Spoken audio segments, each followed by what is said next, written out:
पण संग्राम जगताप हे ज्या प्रखरतेने हिंदुत्व घेऊन जात आहेत पुढे, तर तेवढं प्रखरतेने हिंदुत्व क्वचितच भाजपचे आमदार घेतील. तर नगर जिल्हा हा पूर्वी एकेकाळी कम्युनिस्टांचा बालेकिल्ला होता. या कम्युनिस्टांच्या बालेकिल्ल्यात सगळ्यात पहिल्यांदा सहकार चळवळीच्या माध्यमातून काँग्रेसने त्या कम्युनिस्टाचा बालेकिल्ला तो उखडून टाकला. या संदर्भात रंगनाथ पठारे नावाचे ज्येष्ठ लेखक आहेत आणि त्यांची ताम्रपट नावाची एक कादंबरी आणि खूप सुंदर कादंबरी आहे. आणि आत्तापर्यंत भाजपचं एक खेळी याची राहिलेली की ज्या ठिकाणी मुस्लिम समाज थोडासा जास्त आहे तर तिथे एक ते प्रयोगशाळा करतात. ज्या निलेश लंकेंनी हरवलं त्यांची पत्नी आणि बाकीचे सगळे सरसकट आमदार पांडून सुजय विखेंनी आत्ता तरी विखे कुटुंब हे नगर जिल्ह्यात सर्वार्थाने प्रबळ आहे. तुम्ही ज्यांचं पर्टिक्युलर नाव घेतलं बबनराव पाचपुते, त्यांच्या नावावर एक विक्रम आहे. सर्वाधिक वेगवेगळे चिन्ह घेऊन लढण्याचा विक्रम त्यांचा आहे. सहकार चळवळीतले जे सगळे नेते आहेत ना, तर ह्या सगळे नेते आहेत ना हे अत्यंत लवचिक असतात. यांना बरोबर वाऱ्याची दिशा कळते. ठाकरेंच्या कॉन्वॉयवर गाड्यांवर हल्ला होणं हा प्रकार नगर जिल्ह्यातच झालाय. उद्धव ठाकरेंच्या कॉन्वॉयवर पारनेरमध्ये झाला होता आणि राज ठाकरेंच्या कॉन्वॉयवर नगरमध्ये. रोहित पवारांनी ती स्वतःची सीमा आखून घेतलेली. तर त्यांना कदाचित कारण काय की मी मगाशी जे म्हटलो ना की हे खरोखर सुजय विखेंबरोबर संघर्ष करायचा आहे का त्यांना. नमस्ते, मी योगेश कुटे. लेट्सअप विशेष या कार्यक्रमामध्ये तुम्हा सर्वांचं पुन्हा एकदा स्वागत. अहमदनगर जे पूर्वीचं नाव आहे आणि आत्ताचं अहिल्यानगर या जिल्ह्याचं राजकारण गेल्या 10 वर्षामध्ये इतकं बदललेलं आहे की जो जिल्हा एकेकाळी समाजवाद्यांचा, डाव्यांचा, काँग्रेसचा बालेकिल्ला होता, त्या ठिकाणचे आमदार मंडळी, माजी खासदार मंडळी हे आता भगव्या टोप्या घालून प्रचारसभांमध्ये जाऊ लागलेले आहेत. त्यांचं एक हिंदुत्वाचं कार्ड असं ते खेळू लागलेले आहेत की त्याची चर्चा राजकारणामध्ये होऊ घातलेली आहे आणि त्याच्यावरनं राज्यभरात देखील प्रतिक्रिया उमटत आहेत. हे नगरचं राजकारण कसं बदललं, त्याच्यामध्ये कोणकोणती वळणं येत गेली, आता कोणत्या टप्प्यावर ते पोहोचलेलं आहे आणि पुढे ते कसं जाऊ शकतं, याबाबतचा सगळा अंदाज आणि अभ्यास करण्यासाठी आज आपण विशेष चर्चा आयोजित केलेली आहे. या चर्चेमध्ये माझ्यासोबत आहे ज्येष्ठ पत्रकार अविनाश थोरात आणि दुसरे आपले सहकारी, तुम्ही त्यांना शेअर मार्केटच्या आपल्या चर्चांमध्ये नेहमी पाहत असता, ते म्हणजे श्रीनिवास जखोटे. ते मूळचे नगरचेच आहेत आणि तुम्ही मला शेअर मार्केटचा माणूस राजकारणाच्या चर्चेमध्ये कशाला तर ते त्यांची राजकारणातली पकड आणि राजकारणाची आवड या दोन्ही गोष्टी इतक्या चांगल्या आहेत आणि बदलते ट्रेंड कसे आहेत ते पकडण्याची त्यांची एक ती त्यांच्याकडे एक कौशल्य देखील आहे. त्यामुळे आपण त्यांना चर्चेला या ठिकाणी बोलवलेलं आहे. अविनाश थोरात यांनी देखील या लेट्सअपवर अनेकदा आलेले आहेत. पत्रकारितेमध्ये जवळपास एक 27-28 वर्षांचा अनुभव. महाराष्ट्रातलं सगळं राजकारण कसं आहे याबद्दलचं त्यांची देखील मतं ठामपणे आहेत आणि त्या मतांचा देखील उपयोग आपल्याला चर्चेमध्ये नक्की होऊ शकेल. तर माझा पहिला जो प्रश्न आहे तो श्रीनिवासजी तुम्हाला आहे. श्रीनिवासजी, असं सांगा की खरोखरीच नगर हे आता भगवं झालेलं आहे का, नगर जिल्हा भगवा झालेला आहे का? नगरमध्ये आत्ता 12 विधानसभाचे निकाल लागले ते 7-8 महिन्यापूर्वी. त्याच्यावर जरी नजर मारली तर एक लक्षात येतं, भाजप हे प्रखरपणे हिंदुत्वाचा पुरस्कार घेऊन पुढे गेलेली आहे आणि त्यात 12 पैकी 11 जागी त्यांचा विजय झालेला आहे. हेमंत ओगले हे श्रीरामपूरला एकमेव सीट येऊ शकलं. तर ती वाटचाल हिंदुत्वाकडे, उजव्या विचारसरणीकडे झालेली दिसते. नगर शहर हा 25 वर्ष अनिल भैया यांच्या नेतृत्वाखाली कायमच हिंदुत्वाचा. याच्यामध्ये एकच फक्त चर्चेमध्ये आम्ही जेव्हा नगर म्हणतो तेव्हा ते अहिल्यानगरच आहे, पण लोकांच्या अनेक जे तोंडात ते नगरच बसलेलं आहे, त्यामुळे आपण नगर म्हणून चर्चा करतोय. येस, अहिल्यानगर ज्याला आपण नगर शहर मतदारसंघ म्हणतो, त्याच्यावर 25 वर्षे आमदारकी अनिल भैया राठोड यांची होती. ते प्रखर हिंदुत्वाचा पुरस्कार करणार होते. नंतर आत्ता ज्यांनी हॅट्रिक केली नगर शहरमध्ये तिसरींदा, संग्राम जगताप यांनी, त्यांचे पहिले 2 मतं जरी राष्ट्रवादीबरोबरची असली तरी आत्ताची जी होती ती भाजपबरोबरची आघाडी होती. आणि त्या रिझल्टनंतर जर आज तुम्हीच, मला वाटतं लेट्सअपने नुकताच सर्वे केला की टॉप 3 हिंदुत्वाचा पुरस्कार घेणारे, हिंदुत्व घेऊन जाणारे कोण, त्यात संग्राम जगताप आहे. तर यातच सगळं त्यांनी पोस्ट इलेक्शन मोठ्या प्रमाणे प्रखरतेने हिंदुत्वाची कास धरली आहे. त्याबद्दल त्यांच्या पक्षाची पार्टी लाईन वेगळी आहे, त्यांची पार्टी लाईन वेगळी. ते कायम शाहू फुले आंबेडकर, धर्मनिरपेक्ष ही लाईन घेऊन जात आहेत. पण संग्राम जगताप हे ज्या प्रखरतेने हिंदुत्व घेऊन जात आहेत पुढे, तर तेवढं प्रखरतेने हिंदुत्व क्वचितच भाजपचे आमदार घेतील. याच्यामध्ये एक अविनाश थोरात यांना प्रश्न असा आहे की याच संग्राम जगताप यांच्या मुद्द्यावर बोलताना माजी खासदार सुजय विखे पाटील असं म्हणाले की मी वेळ पडली तर संग्राम यांच्यापेक्षाही आक्रमक भूमिका घेईल आणि संग्राम एकटे असणार नाहीत. तर विखे पाटलांच्या सारख्या कुटुंबाला ज्याचं राजकारण हे अक्षरशः आधी शेतकरी कामगार पक्ष, नंतर काँग्रेस आणि आता विखे पाटील हे भाजपमध्ये, तर त्यांना देखील ह्या हिंदुत्वाची भाषा बोलण्याची गरज का वाटली असावी? खरं सांगायचं तर विखे पाटलांना ही हिंदुत्वाची भाषा बोलायची अजिबात गरज नाही आणि ते बोलतही नाहीत. आपण जर विखे पाटलांचा जर राजकीय इतिहास पाहिला तर तुम्ही विखे पाटलांचं नाव काढलं म्हणून तर 1995 साली त्यांनी शिवसेनेत प्रवेश केला होता. त्यांचे आत्ता राधाकृष्ण विखे पाटलांचे वडील केंद्रीय मंत्री झाले होते. स्वतः राधाकृष्ण विखे पाटील राज्यात मंत्री झाले होते तर शिवसेनेकडून आणि त्यावेळेस त्यांनी आणि आत्तासुद्धा जर आपण विखे पाटलांचा संपूर्ण प्रचार पाहिला आत्ता गेल्या विधानसभा निवडणुकीत तर ते फक्त नावाला भाजपमध्ये आहेत. त्यांनी आजपर्यंत कुठलंही स्टेटमेंट केलं नाही, कुठल्याही प्रकारचं नाही. सुजय विखेंनी सुद्धा त्यांच्या लोकसभेच्या निवडणुकीमध्ये अजिबात काही केलेलं नाही. आत्ता जे आपला सगळा विषय चाललेला आहे हा नगर तुम्ही जो म्हटला भगवा होतोय तर नगर भगवा होत नाही आहे. तर नगर शहर मतदारसंघ जो आहे तो तेवढाच फक्त तिथेच फक्त हिंदुत्वाचा प्रभाव आहे. बाकी सगळा जो आहे हा तर बाकी अगदी सांगायचं तर हे बाकी सगळी संधी साधूपण आहे. कारण काय झालं की जेव्हा आपण जर नगर शहराचं नगर जिल्ह्याचं एकंदर जर पाहिलं तर नगर जिल्हा हा पूर्वी एकेकाळी कम्युनिस्टांचा बालेकिल्ला होता.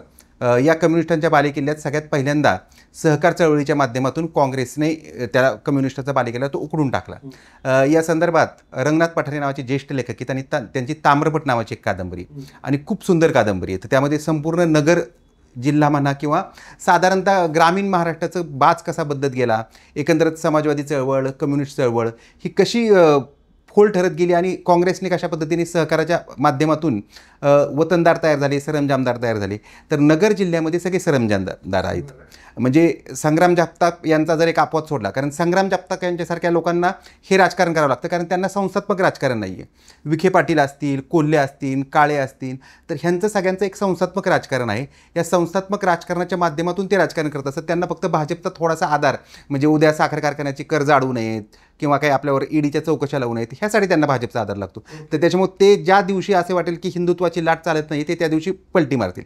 आता संग्राम जगताप यांना हे का करावं लागतं तर नगर शहराचं जसं आत्ता श्रीनिवासजींनी सांगितलं की अनिल भैया राठोड हे 1990 पासून 2014 पर्यंत नगरचे आमदार होते आणि नगर हा पूर्वी इथे बिडी कामगारांची संख्या फार मोठ्या प्रमाणात होती आणि साहजिकच बिडी कामगारांच्या निमित्ताने इथं मुस्लिम समाज होता. शिवाय नगरचा जर आपण इतिहास पाहिला तर हे नगर म्हणजे 1490 साली नगर हे जे वसवलं तर तेच ह्यांनी एका मुस्लिम राज्यकर्त्यांनी वसवलं. तर त्याच्यामुळे तिथं मुस्लिम समाज जास्त होता आणि आत्तापर्यंत भाजपचं एक खेळी अशी राहिलेली आहे की ज्या ठिकाणी मुस्लिम समाज थोडासा जास्त आहे तर तिथे एक ते प्रयोगशाळा करतात आणि ह्या प्रयोगशाळेचं आत्ताचं जे त्यांचं प्यादा आहे ते संग्राम जगताप आहेत. त्यांनी संग्राम जगतापांना ज्या पद्धतीने ते बोलत आहेत की DNA टेस्ट करा, औरंगजेबाची पैदाईश वगैरे अशा पद्धतीने. तर कारण संग्राम जगतापांना माहिती आहे की आपल्याला जर नगरचं राजकारण दीर्घकाळ करायचं असेल तर हे हिंदुत्ववादच आपल्याला धरावं लागेल. कारण गेल्या वेळेस त्यांनी जरी ते राष्ट्रवादीकडून तरी 2000 मताच्या फरकाने फक्त निवडून आले होते ते म्हणजे जेव्हा ते राष्ट्रवादीकडून उभे होते तेव्हा.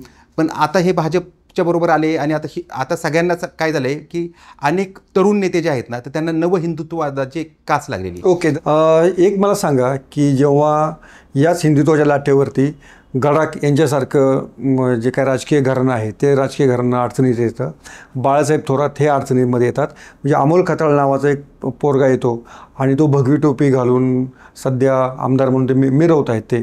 आणि या संगमनेरमध्ये एवढी भगवी टोपी म्हणजे ज्या आम्ही संगमनेरी टोप्या ज्या पाहिल्या त्या पांढऱ्या शुभ्र टोप्या आत्तापर्यंत पाहिल्या, तर अमोल खताळ यांची जी भगवी टोपी आहे ती संगमनेरमध्ये काय सांगते आहे? संगमनेरमध्ये जसं अविनाशजी बोलले की हे फक्त अहिल्यानगर शहरापुरतं मर्यादित आहे, तसं न होता जसं अमोल खताळ कोणतीच संस्था नाही काय नाही तर त्यांनी सुरुवातीपासून प्रचार करून ते कायमच भगवी टोपी लावूनच फिरले. पण त्यांच्या इकडे हिंदुत्वापेक्षा विखेंनी दिलेली ताकद आणि थोडंसं नुकतंच त्यांनी गणेश कारखाना आणि लोकसभेत विखेंच्या विरुद्ध केलेलं काम हे बाळासाहेब थोरात यांच्या अंगलट आलं आणि ते थोडंसं आपण म्हणतो ना की ग्रँटेड, टेकन फॉर ग्रँटेड की संगमनेरमध्ये मला कोण हलवणार, राजहंसचं एवढं मोठं जाळ आहे, चांगली परफॉर्मिंग शुगर फॅक्टरी, दूध संघ सगळे, तर ते थोडंसं रिलॅक्स राहिल्यामुळे ते त्यांच्या अंगलट आलं. त्यांचा पराभव झाला ते नुसतं केवळ हिंदुत्वाच्या मुळे झाले असं म्हणता येणार नाही. आणि एक मी अनावधानाने जे स्टार्टिंगला बोललो की 12पैकी एकच हेमंत ओगले, 12पैकी 2 आहेत, रोहित पवार पण आहेत. तर त्याच संदर्भाने की बाळासाहेब थोरात हे रिलॅक्स झाले. त्यांना वाटलं की आपण जर तिथे जाऊन गणेश कारखाना जिंकला आणि सुजय विखेंच्या पराभवात निलेश लंकेला ताकद देण्यात थोरातांचा मोठा सहभाग होता. आणि या लोकसभेनंतर जी विधानसभा लागली त्याच्याबद्दल एक महन निश्चित ठरेल की नगर जिल्ह्याचं जर बघितलं, केवळ अहिल्यानगर शहर नाही, अहिल्यानगर जिल्हा बघितला तर सगळीकडे पकड सब कुछ विखे हे सिद्ध झालंय. आणि तो एक पिक्चरमधला डायलॉग तो पुरेपूर लागू होतो, हार के जितने वाले को बाजीगर कहते. तर सुजय विखेंचा खासदारकीत पराभव झाला, पण ज्या निलेश लंकेंनी हरवलं त्यांची पत्नी आणि बाकीचे सगळे सरसकट आमदार पाडून सुजय विखेंनी आत्ता तरी विखे कुटुंब हे नगर जिल्ह्यात सर्वार्थाने प्रबळ आहे हे दाखवून द्या. एक याच्यामध्ये एक मला सांगायचं आहे की भाजपचा जो पहिला विजय नगरमध्ये झाला, नगर जिल्ह्यामध्ये झाला, तर मला वाटतं खासदार म्हणून भीमराव बडदे हे 1996 साली की 98 कोपरगाव विधानसभा मतदारसंघातनं लोकसभा मतदारसंघातनं निवडून गेलेले होते. तर या भीमराव बडदे यांची देखील जी कारकीर्द होती ती नुकतीच सुरू झालेली होती आणि त्याच वेळेस मला वाटतं बाळासाहेब विखे पाटील हे शिवसेनेत असल्यामुळे आणि भीमराव बडदे यांच्यासारखा नौका कार्यकर्ता असल्यामुळे ती कोपरगावची जागा ती भाजपला पहिल्यांदा जिंकता आली.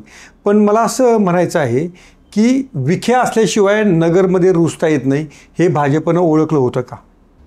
निश्चित ओळखलं होतं. कारण काय आहे की भाजपला कुठेही जर समजा पाय ठेवायचा असेल तर एक जागा लागते. आणि जर आपण आत्ता जर पाहिलं तर साधारणतः सगळे जे प्रत्येक जिल्ह्यातील तालेवार घराणी जी आहेत ती सगळी भाजपच्या बाजूने येतात आता. आणि विखे पाटलांचं वैशिष्ट्य म्हणजे तुम्ही जे भीमराव बडदेंचा जो उल्लेख केला, तर विखे पाटील एखाद्या त्यांच्या पक्षाच्या माणसाला पाडूही शकतात आणि एखाद्या विरोधकाला हरवू शकतात. म्हणजे रामदास आठवले जेव्हा शिर्डी मतदारसंघातून उभे होते तर विखे पाटलांचा म्हणजे विखे पाटलांच्या पक्षाची उमेदवार होते, परंतु विखे पाटलांची उमेदवार नव्हती. तर त्याच्यामुळे त्यांनी त्यांचा पराभव केला होता आणि तो पराभव इतका रामदास आठवलेंना जिव्हारी लागला की त्यानंतर ते लोकसभा लढायला तिथून परत कधीच गेले नाहीत. आणि त्यानंतर रामदास आठवले काँग्रेस राष्ट्रवादीपासून पूर्णपणे तुटून गेले. म्हणजे याचा अर्थ असा की विखे पाटलांची ताकद खूप मोठी. मुख्य म्हणजे काय की त्यांचं गावोगावी एक जाळ आहे प्रत्येक गावात. आणि कसं असतं की एक सगळ्यात म्हणजे विखे पाटलांची ताकद आता वाढली असं म्हणतात, परंतु विखे पाटलांची एक ताकद आहे की ते निवडून आणू शकले नाही तरी पाडू शकतात. ओके, याच्यामध्ये एक थोडंसं आणखीन एक मला विचारायचं आहे की भाजप श्रीगोंद्यामध्ये आहे, भाजप काय अगदी म्हणूया कर्जत जामखेडमध्ये आधीपासूनच होतं, पण बबनराव पाचपुते यांच्यासारख्या माणसाला देखील भाजपमध्ये जावं असं वाटलं की जे जनता दलामध्ये होते की आणि नंतर त्यांनी 2014 साली भाजपची वाट धरली.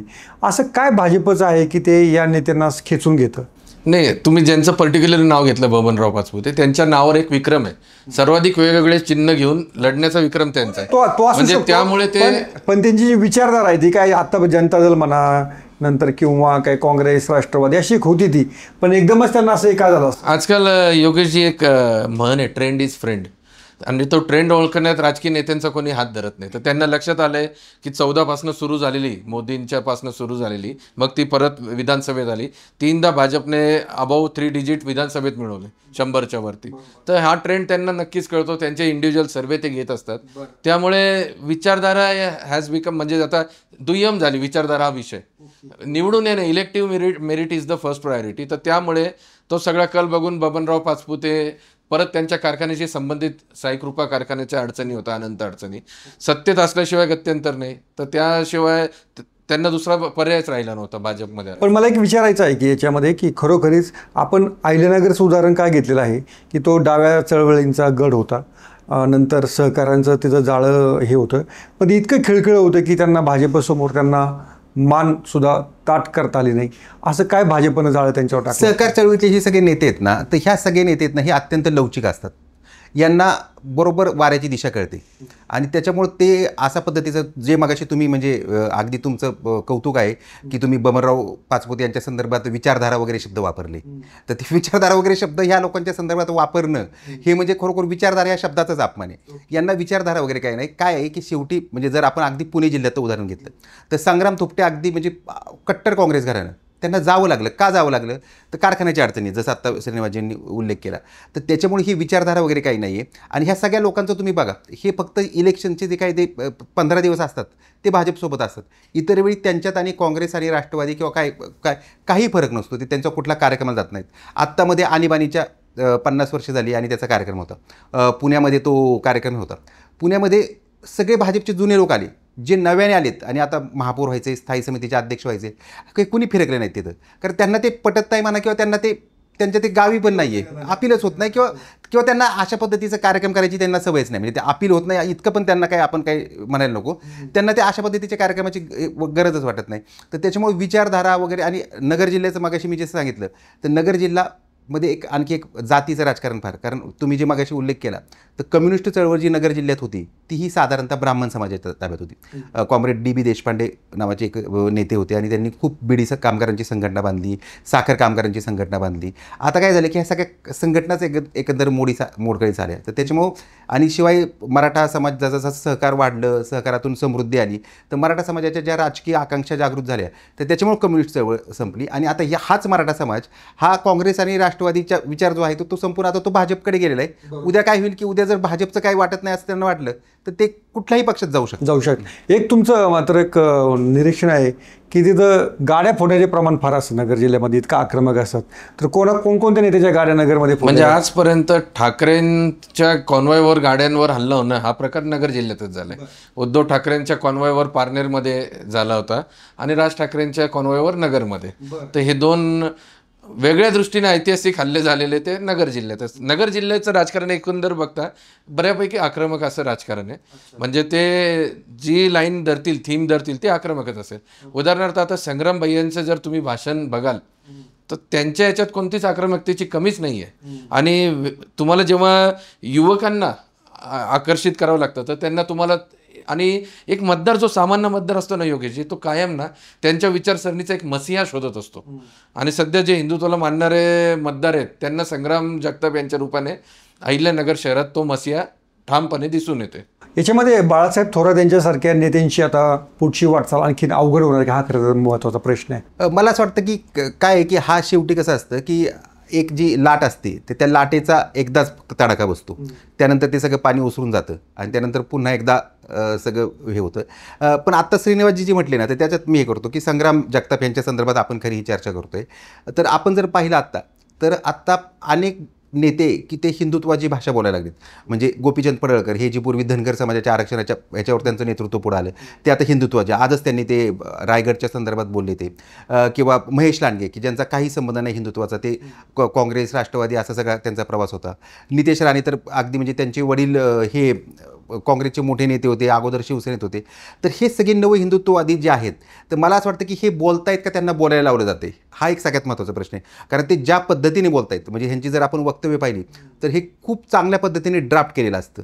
म्हणजे आता संग्राम जगतापांचं जे हे घेतं, संग्राम जगतापांची एकंदर जर आपण त्यांच्याकडे पाहिलं तर ते अशा पद्धतीने इतकं छान पद्धतीने म्हणजे इतकं अटॅकिंग बोलू शकतील का, तर त्याच्यामुळे अशा पद्धतीने काही लोक तयार केलेत का, हा पण एक विचार. याच्यामध्ये एक विचारायचं की आता बाळासाहेब थोरात असतील, शंकरराव गडाख असतील, यांचं पण राजकारण थोडं कुंठित झालेलं आहे का या हिंदुत्वाच्या लाटेपुढे?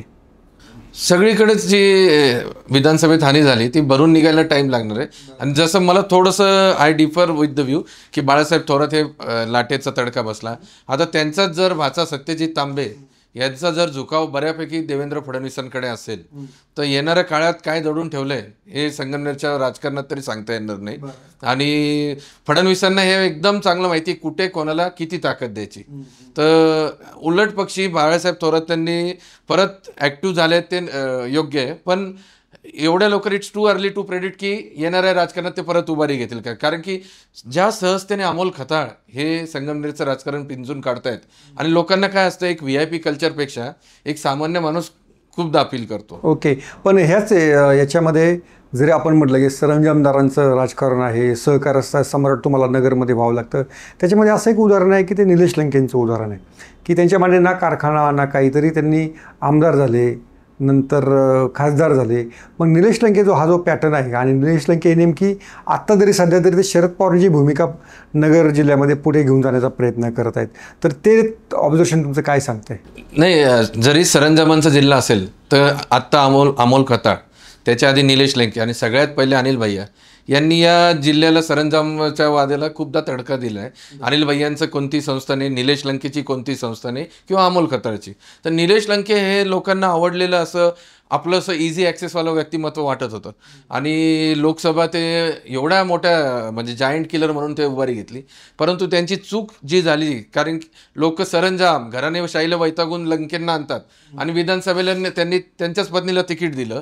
त्याच्याऐवजी जर त्यांनी कोणत्याही सामान्य कार्यकर्त्याला ताकद दिली असती तर विधानसभेत सुद्धा ती सीट शरद पवारांकडे अतिशय कमी मतांनी त्यांची बायको राणी लंके यांचा पराभव झाला, पत्नी त्यांची, तर अतिशय कमी मतांनी झाला. आणि तिथं सुद्धा त्या काशीनाथ दाते जे आमदार आहेत त्यांच्यापेक्षा सुद्धा सुजय विखेंचाच रोल दिसून येईल. आदल्या दिवशी जे विजय आवटी म्हणून माजी नगराध्यक्ष होते, ज्यांना तिकीट मिळायची खूप अपेक्षा होती, एक विजय आवटी विधानसभेचे उपाध्यक्ष राहिले ते वेगळे, तर हे विजय आवटी जर नगराध्यक्ष जो होतं ते जर उभे राहिले असते तर यांच्यात फाटाफूट होऊन परत राणी लंकेचा विजय सुकर झाला असता. तर तिथं वैयक्तिक लक्ष घालून अजित पवारांचा उमेदवार सुजय विखेने निवडून असं आणलं असं म्हणलं तर हरकत नाही. तर लंके कुठं चुकले, तर लंके थोडासा ओव्हर कॉन्फिडन्समध्ये लोकसभेच्या नंतर आणि घरातच उमेदवारी देऊन ज्याच्या विरोधात तुम्हाला लोकांनी मतदान केलंय की घराणेशाही नको, नवा चेहरा, सामान्य चेहरा, तीच जर तुम्ही परत थिअरी वापरत असाल तर जनता लगेचच्या लगेच उलटा डिसिजन पण देते. याच्यामध्ये एक ऑब्झर्वेशन आहे करण्यासारखं की रोहित पवार यांना मात्र ते राज्याचे नेते झालेत पण त्यांना नगरचे नेते कोणी म्हणत नाही. यावेळी त्यांचा पराभव होता. तर रोहित पवार यांना नगरचं नेता होता येणार नाही याची त्यांना तसं नाही. मला असं वाटतं की रोहित पवारांनी ती स्वतःची सीमा आखून घेतलेली. तर त्यांना कदाचित कारण काय की मी मगाशी जे म्हटलो ना की हे खरोखर सुजय विखेंबरोबर संघर्ष करायचा आहे का त्यांना, तर ते मला असं वाटतं की त्यांना करायचं नाही. कारण त्यांचं जर आपण गेल्या 5 वर्षाचं संपूर्ण राजकारण पाहिलं तर सुजय विखेंसोबत संघर्ष करायचं नाही आहे. म्हणजे आता जसं श्रीनिवासजींनी उदाहरण दिलं की जसं सुजय विखेंनी संगमनेर असो, पारनेर असो इकडे हे लक्ष दिलं, तसं रोहित पवारांनी दिलं का, तर नाही दिलं लक्ष. तर त्याच्यामुळे त्यांना कसं आहे की त्यांना फक्त त्यांचा कर्जत जामखेड मतदारसंघ हे करायचं आहे. सुजय विखेंच्या बाजूने असं आहे की राम शिंदेंचा जर परस्पर काटा निघतोय तर आपणही मग ते त्यांना कशाला त्रास द्या. जसं आत्ता बाकीच्या सगळ्या मतदारसंघात केलं तसं विखे पाटलांनी कर्जत जामखेडमध्ये केलं नाही ना, तेवढी ताकद नाही. म्हणजे आणि तिथे असं म्हणाल की राम शिंदेसारखा मोठा नेता आहे त्याच्यामुळे आम्हाला तिथे जायची गरज नाही. ओके. विठ्ठलराव लंगे हे काय कॅरेक्टर आहे की ज्यांनी अगदी गडाखांची ती सगळी काय म्हणू सगळी सत्ता उलथून टाकली. विठ्ठलराव लंगेंचे वडील सुद्धा आमदार होते आणि त्यांना परत तो जी फाटाफूट झाली आहे आधीचे माजी आमदार बाळासाहेब मुरकुटे यांचा ऑन पेपर लोकांना वाटत होतं ही फाटाफूट झाल्याचा फायदा गडाखांना होईल, पण तो फायदा लंगेंना झाला. आणि विठ्ठलराव लंगेंचं एक पोस्ट इलेक्शन आहे, त्यांनी सोशल मीडियावर चांगला भर दिला आणि इझी ॲक्सेस. ओके. शंकरराव गडाखांना एकनाथ शिंदेची ऑफर होती, ती ऑफर धुडक्याला जाताना आता पश्चाताप होत असेल. नाही, ते जर तरला राजकारणात तेव्हा त्यांना जे बरोबर वाटलं ते त्यांनी केलं, पण रिझल्ट झाल्यावर कोणालाही वाटत असेल की तसं केलं असतं तर जर तरचं म्हणजे रिलिव्हन्स थोडा कमी असतो. ओके. तर या नगर जिल्ह्यामध्ये जसं विखेंचं वर्चस्व राहिलं तसं शरद पवारांचं पण वर्चस्व झालं. त्यांचे काहीतरी मानणारे कार्यकर्ते होते, तेच आता अजित पवार करू इच्छित आहेत का असं मला आता खरं प्रश्न पडलेला आहे. कारण त्यांनी आता राहुरीमध्ये जे काही कारखान्याची काही मंडळी होती म्हणजे या तनपुरे कुटुंबातली मंडळी त्यांना राष्ट्रवादीमध्ये घेतलेलं आहे. नंतर जरी रोहित पवार किंवा इतर जे आमदार मंडळी आहेत ती अजित पवारांच्या विरोधात असतील तर रोहित पवार वगैरे तर बाकीचे जे राष्ट्रवादी ते अजित पवारांना मानणारे आहेत. अजित पवारांचं स्वतःचं अर्थकारण जे आहे ते नगर जिल्ह्यावरती बऱ्यापैकी अवलंबून आहे. कारण त्याचे कारखाने म्हणा वगैरे ते कर्जत, श्रीगोंदा या सगळ्या परिसरामध्ये आहेत. त्यामुळे नगरवरती जसा शरद पवारांचा होल्ड होता किंवा पवार विरुद्ध विखे आपण संघर्ष पाहिला तसा पुढच्या काळामध्ये अजित पवार विरुद्ध सुजय विखे पाटील असा संघर्ष आपल्याला पाहायला मिळेल का? मला असं वाटतं की अजित पवारांची जी राजकारणाची पद्धती ती नगरच्या लोकांना भावणारी. कारण त्यांचं पण कसं आहे की म्हणजे एक साधारणतः राजकारणात आपण म्हणतो ना की आपला माणूस वाटणार, तर आपला माणूस कसा की तो आपली भाषा बोलतो. म्हणजे अजित पवार नेहमी म्हणजे ज्या पद्धतीची म्हणजे साखर कारखान्याची भाषा किंवा सहकार्याची भाषा बोलतात, तर तशा पद्धतीची भाषा बोलणारं जर आपण पाहिलं तर महायुतीमध्ये दुसरा कोणी नाही आहे. म्हणजे देवेंद्र फडणवीस बोलत नाहीत किंवा एकनाथ शिंदे बोलत नाहीत. तर त्याच्यामुळे नगरच्या ह्या सगळ्या लोकांना असं वाटेल की अजित पवार आपले आहेत. आणि दुसरी गोष्ट काय आहे की आता शरद पवारांचा तसंही आता म्हणजे त्यांचं एकंदर वय आणि त्याच्यामुळे त्यांना फिरता येत नाही. तर त्याच्यामुळे त्या लोकांची जी कामं असतात, कारण काय आहे की शेवटी एक साधा माणूस असतो ते सामान्य माणसाची सुद्धा म्हणजे साधं कॉर्पोरेशनमध्ये काम असेल तर त्याला त्या नगरसेवकाच्या पाया पडावं लागतं. ह्या साखर कारखानदारांची तिथल्या ह्याची खूप कामं असतात. त्याच्यामुळे अजित पवार त्या सगळ्यांना कब्जात घेतील. आणि विखे पाटील यांचं एक वैशिष्ट्य असं आहे की विखे पाटील तसं जर विचार केला तर म्हणजे विखे पाटलाचा सगळीकडे रीच आहे, म्हणजे ते सगळीकडे त्यांना मानणारे लोक आहेत, परंतु त्या तालुक्यातला तालेवार माणूस त्यांना मानत नाही, कारण तो त्यांना स्पर्धक म्हणून पाहतो. तर त्याच्यामुळे अजित पवारांना तिथे चांगली संधी आहे आता. ओके, पण याला सगळा अपाव जो राहिला तो मला वाटतं कोपरगाव हाच मतदारसंघ अपावत राहिला आहे की तिथे कोणती पक्षाची जरी सत्ता असली किंवा लाट कोणती असली तर ते काळे विरुद्ध कोल्हे अशामध्येच ती विभागली जाते आणि त्या दोन कुटुंबापुरतं ते सगळं राहतं. तर कोपरगाव अशा सगळ्या लाटांपासून अलिप्त राहून पुन्हा त्या दोन घराण्याच्या संघर्षापुरता पुढे येतो का? कोपरगावचा हा तिसरा पिढीतला संघर्ष आहे. शंकरराव काळे, शंकरराव कोल्हे, त्याच्यानंतर बिपिन कोल्हे, अशोक काळे आणि आता आशुतोष काळे आणि विवेक कोल्हे. तर या आयदर ऑर म्हणजे एक तर काळेंच्या घरचे नाही तर कोल्हेंच्या परिवारातले सदस्य आमदार होतात. पण यावेळेस जो झालेला मोठा फरक कोपरगावसाठी प्रकर्षाने जाणवतो तो म्हणजे राष्ट्रवादीच्या टॉपमध्ये जे मताधिक्य भेटलं, मला वाटतं जवळपास 1,15,000च्या आसपास आशुतोष काळेंना मताधिक्य विक्रमी. आणि विवेक कोल्हेने जे आहिस्ते कदम चलो म्हणजे अक्षरशः ते तुतारी घेणार, लढणार, ते थेट अमित शहाच्या मुलाखतीला, त्यामुळे कोल्हे न लढल्याचा त्यांना फायदा झाला. पण जी इमेज तिथं आशुतोष काळेंची होती त्या इमेजचा त्यांना बऱ्यापैकी फायदा झालेला. ओके, पण याच्यामध्ये आणखीन एक मला वाटतं मतदारसंघ राहिलेला आहे की राम शिंदे हे फक्त आता विधान परिषदेवरतीच समाधानी मानतील की पुन्हा शेड्यू ठोकून विधानसभेत येतील? तुम्हाला काय वाटतं? मला असं वाटतं की राम शिंदेंना जे जिल्ह्याचं राजकारण आहे ना, ते जिल्ह्याच्या राजकारणात ते फिट बसत नाही, जसं श्रीनिवासजींनी सांगितलं. कारण शेवटी कसं आहे की शेवटी 2 जिल्ह्यात ते मोठे नेते जे असतात त्यांच्यात संघर्ष असेल. आणि राम शिंदेंचं पण पुन्हा तसंच की राम शिंदेंकडे तसं संस्थात्मक जाळं नाही आहे. म्हणजे फक्त केवळ म्हणजे चौंडीचं जे काही त्यांनी आत्ता विकास करतायत तर तेवढ्याच फक्त शिदोरीवर नाही ना ते लढू शकत. तर त्यांना असं एक कुणीतरी मोठा नेता लागेल. आणि एकंदर त्यांचं स्वतः ते कर्जत जामखेड मतदारसंघात फारसे राहत नाहीत, नगरमध्ये राहतात. ह्या सगळ्या ज्या गोष्टी आहेत म्हणजे त्याच्यामुळे काय की बाहेरचा उमेदवार असा त्यांना प्रचार रोहित पवारच्या विरुद्ध करता येत नाही. ते जर तिथला एखादा स्थानिक असं तर कदाचित बाहेरचा उमेदवार असा प्रचार करता आला असं. तर त्याच्यामुळे आता राम शिंदे आता तसे मोठे झालेत, आता विधान परिषदेचे ते आता अध्यक्ष पण झालेत, सहसभापती पण झालेत. तर त्याच्यामुळे मला असं वाटतं की आता 6 वर्ष ते तिथे राहतील आणि त्यानंतर पुन्हा एकदा विधान परिषदेवरच ते जाऊ शकतील. राम शिंदेंना ॲडिशन करून मला एक सांगावंसं वाटतं, रोहित पवार हे फक्त आत्ता 1200 मतांनी झाले. त्याच वेळी जर राम शिंदेंनी जो सुजय विखेंनी पॅटर्न वापरून खताळ या सामान्य मुलाला उमेदवारी दिली, तसंच राम शिंदेंनी जर स्थानिक प्रवीण गुले अथवा तत्सम नेत्याला जर उमेदवारी दिली असती, यावेळेसच रोहित पवारांची उमेदवारी अडचणीत आली असते आमदारकी. आणि यातून उलटं रोहित पवार उभरून निघले. आता तो परत ती सुवर्ण संधी लवकर भेटणे नाही. आणि रोहित पवारांनी जर व्यवस्थित, त्यांचं काम चांगलंच आहे, पण जे लोकांना लागतं की 12व्याला गेले, लग्नाला गेले, छोट्या छोट्या कार्यक्रमाला, तिथं जर जोर दिला तर राम शिंदेंना विधानसभेत कमबॅक खूप सोपा नाही आहे. राहुरीमधनं प्राजक्त तनपुरे जे आहेत ते अजित पवारांकडे जातील का? तुमचा काय अंदाज? जोपर्यंत जयंत पाटील त्यांचे मामा जात नाही आणि सामूहिक काही निर्णय होत नाही तुतारीवाल्यांचा, तोपर्यंत एकटे ते जातील नाही. आणि तसं आपण म्हणतो ना प्रॉक्झी म्हणून त्यांनी त्यांच्या चुलत्यांना ऑलरेडी पाठवलंच आहे. सो त्यांचा डायरेक्ट प्रवेश नाही झाला तरी इनडायरेक्टली ते होऊन जो बंद कारखाना आहे 3 वर्षापासून जिथं त्यांचं पॅनल भरघोस मताने जिंकलंय, तर ते एक राहुरी म्हणा, एक तुमच्या आपल्या सगळ्या बोलण्यात एक राहून गेलेलं आहे. ही जी हिंदुत्वाची लाट करण्यामागं जे हिंदू आक्रोश मोर्चे ठिकठिकाणी निघत होते, तो राहुरीमध्ये निघाला, श्रीरामपूरमध्ये निघाला, संगमनेरमध्ये निघाला, नगरमध्ये निघाला. हे जे हिंदूंचं जे कन्सॉलिडेशन करायचं जो प्रयत्न निवडणुकीच्या आधीपासून सुरू होता, तो आता पुढच्या काळामध्ये पण नगर पुरता पण बोलूया, तो सुरू राहील का? नगर ही अशी त्यांची संपूर्ण जिल्हा म्हणून मी विचारतोय, जेव्हा आपण नगर जिल्ह्यापुरता संपूर्ण राहील का? अहिल्यानगर जिल्ह्यात बऱ्यापैकी हिंदुत्ववादी मानणारे, आता आधी जरी कम्युनिस्टांचा जरी जिल्हा असेल तरी आता बऱ्यापैकी मानणारे. आणि अजून एक मोठा झालेला बदल म्हणजे एक 2-3 मतदारसंघ सोडून सर्व मतदारसंघात तरुण चेहरे आले. तिथं विक्रमसिंह पाचपुते, इथं आशुतोष काळे, किरण लहामटे, अमोल खताळ, बऱ्यापैकी तरुण चेहरे, काशीनाथ दाते, विठ्ठलराव लंगे, तरुण चेहरे. मी सांगतो नवीन चेहरे तर आहेत पण तरुण चेहरे येत आहेत. त्यामुळे हे राजकारण आता नव्या वाटेने चाललंय हे निश्चित. आणि दुसरी गोष्ट काय आहे की आता म्हणजे संधी मिळते.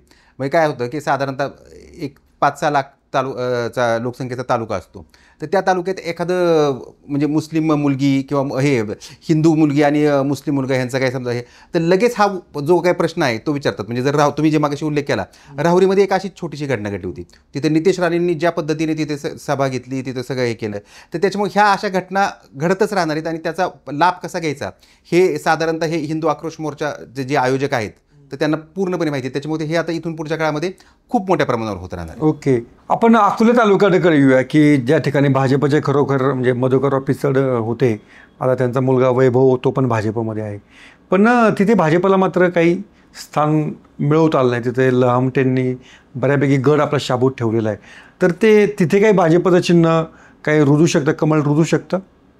कारण लहामटे आधी भाजपचे होते, नंतर ते राष्ट्रवादीत गेले. आताची परिस्थिती बघता लामटे, किरण लामटे जे आहेत ते बऱ्यापैकी सेट झाले. आणि जर आता परत असं अज्युम केलं की युती होईल तर स्टँडिंग आमदारला कोणी कापून तिकीट देणं मुश्किल आहे. तर तिथं भाजपचं चिन्ह आता रुजण्याचं काही कारण नाही. सेकंड टर्म झाली किरण लामटेंची आणि लो प्रोफाईल अगदी, म्हणजे साधा आमदार जसं म्हणतो, त्यामुळे लामटेंना आता तुर्तास काही धोका दिसत नाही भाजपच्या एक्सपान्शन मध्ये सुद्धा. आणि नुसती अहिल्यानगर जिल्ह्यात नाही तर पूर्ण महाराष्ट्रात एक थीम चालली जर तुम्ही ऑब्झर्व केली, जिथे भाजपचा स्टँडिंग आमदार आहे तिथलचे माजी आमदार शिंदे किंवा अजित पवारकडे जात आहेत, आणि वाईस वर्षा जिथे शिंदे आणि अजित पवारचे आमदार आहेत तिथलचे माजी आमदार किंवा एक मातब्बर उमेदवार तो भाजप. मुरकुटेंनी काय एकनाथ शिंदे यांच्या पक्षात प्रवेश केला असेल? मुरकुटेंचं आता राजकीय अस्तित्व ऑलमोस्ट संपलंय.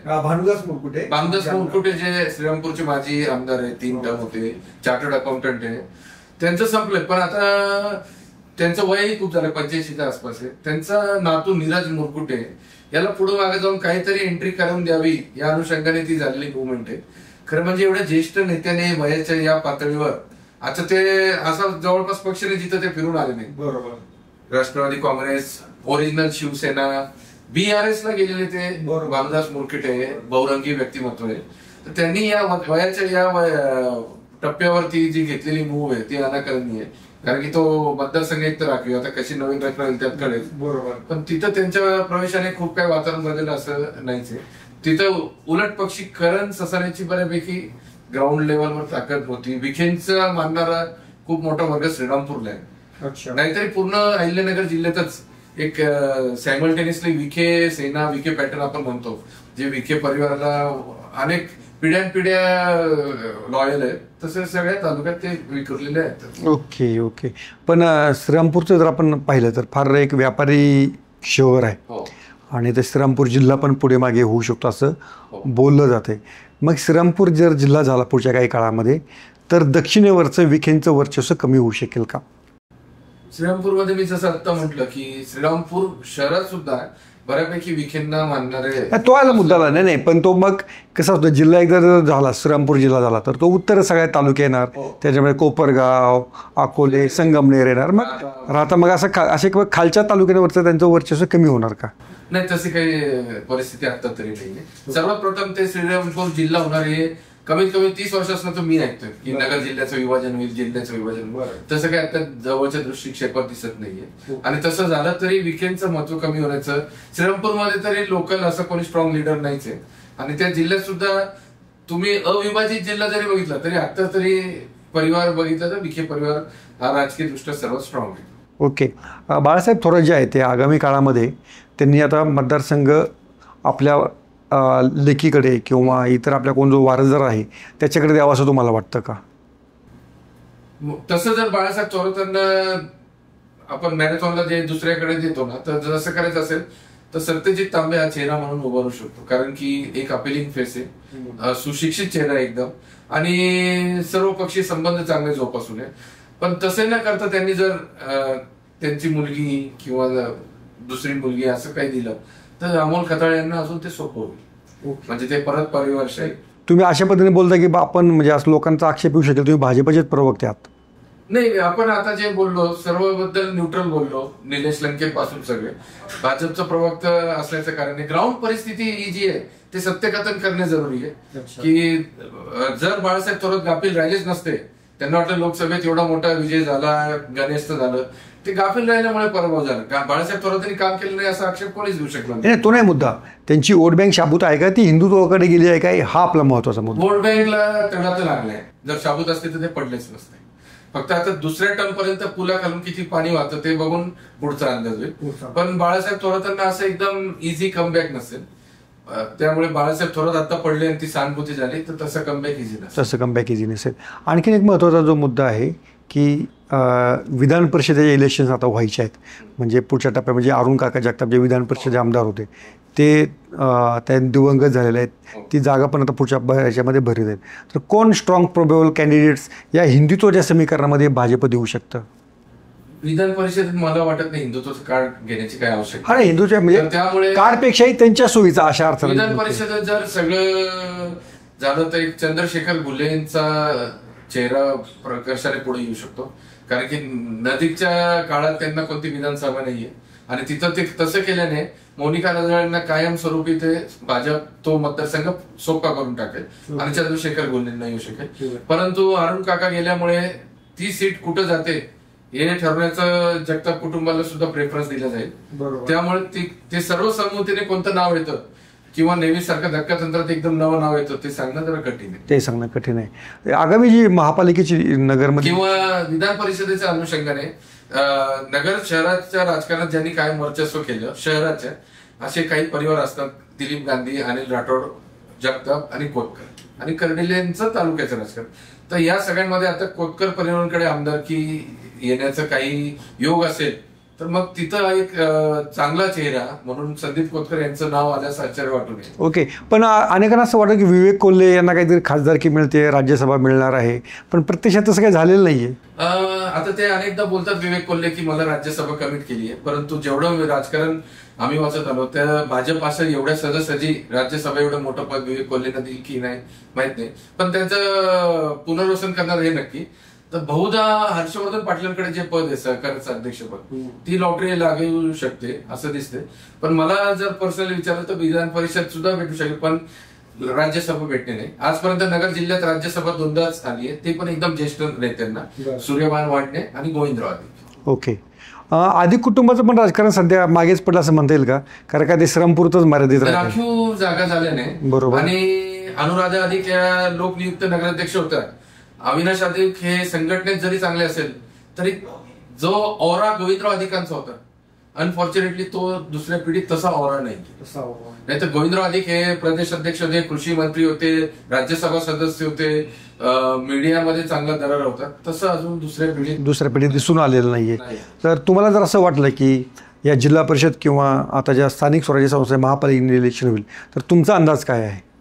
स्थानिक स्वराज्य आणि सहकारच्या निवडणुका खूपदा पक्ष चिन्हापेक्षा लोकल ऍडजस्टमेंट कशी होते त्याच्यावर असतं. तर त्या हिशोबाने कोण कोणाचा काटा काढण्यासाठी काय प्लॅनिंग करतो, अनेकदा स्वपक्षीयचे लोकच पहिले विरोधक असतात. तर त्यामुळे इथं स्थानिक स्वराज्यामध्ये काही खूप मोठी उलाढाल असे वाटत नाही, पण नगरचा महापौर हा बहुधा महायुतीचा होईल असा अंदाज एवढा आपण बांधू शकतो. तेवढा बांधू शकतो. तुमचं ते म्हणणं आहे ते हिंदुत्वाच्या त्या सगळ्या त्याचा इम्पॅक्ट होऊन आणि 3 मातब्बर पक्ष शिवसेना, भाजप आणि आता अजित पवारांचे राष्ट्रवादी हे एकत्र आलेले नगरचा महापौर हा महायुतीचा होईल एवढं आपण सांगू शकतात.